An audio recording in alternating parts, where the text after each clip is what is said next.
إذن بسم الله الرحمن الرحيم، والصلاة والسلام على أشرف الأنبياء والمرسلين سيدنا محمد وعلى آله وصحبه أجمعين.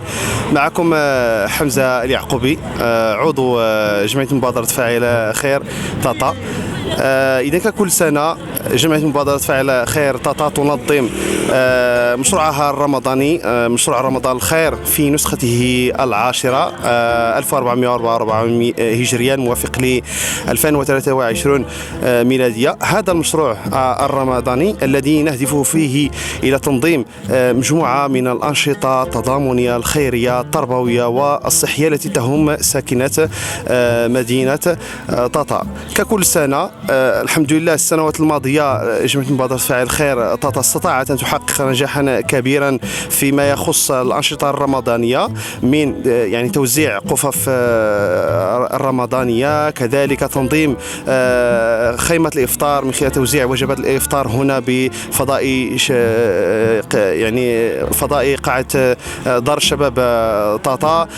كذلك مجموعة من الأنشطة الأخرى كحملات التبرع بالدم، حملات التبرع بالدم، يعني توزيع كسوة العيد على اليتامى والفقراء، يعني أبناء اليتامى وأبناء الفقراء. هذه السنة وككل سنة يعني لنا عزيمة إن شاء الله أن نقوم مرة أخرى بتنظيم هذه الأنشطة التي يعني يكون دائما رأس مالها يعني المحسنين جزاهم الله خيرا، والحمد لله بفضلهم يعني وبفضل المتطوعين هنا بجمعية مبادرة فاعل خير طاطا استطعنا أن نفعل مجموعة من الأنشطة. وكما ترون هنا الآن نحن بصدد تحضير وجبات الإفطار للصائمين المتوافدين بفضاء خيمة الإفطار.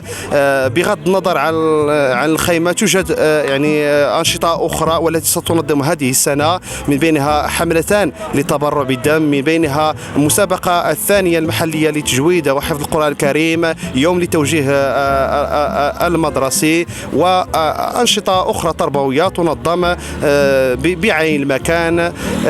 نشكر جميع من ساهم من قريب ومن بعيد في إنجاح هذه الأنشطة. نشكر محسنين بدرجة أولى الذين يساهمون يعني في نجاح هذه الأنشطة، وندعو يعني كل من يستطيع أن يساهم معنا بقليل أو بكثير من أجل أن نقوم بإنجاح هذا العمل الخيري. ونسأل الله تبارك وتعالى يتقبل من الجميع يعني صدقاتهم وهباتهم، ويتقبل من الجميع عملهم إن شاء الله. ونتمنى يعني أن يوفقنا الله من أجل إتمام هذا المشروع الخيري. كمعلومة فقط أن جمعية مبادرة فاعل الخير طاطا لا تستفيد من أي دعم عام بخصوص يعني بخصوص هذا المشروع، فقط ما يصلنا من مساهمات المحسنين هو ما نصرفه إلى يعني أعمال خيرية.